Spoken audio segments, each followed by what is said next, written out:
Another really easy way to decorate your clear tier is by filling it with flowers. Now this can be fresh flowers, sugar flowers, or today I'm using some artificial flowers. With fresh flowers you can even put some oasis in the middle so that your flowers can attach inside and will be able to drink throughout your event.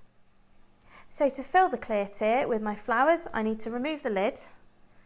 Here I've got a 6-inch square, 4-inch tall clear tier, and I'm going to place my leaves in first because I want them to be at the bottom.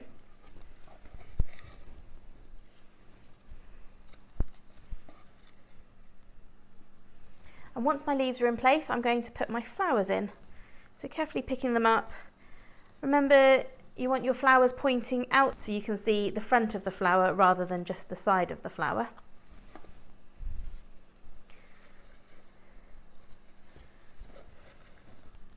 And place them in and arrange them, moving them about until you're happy with how it looks.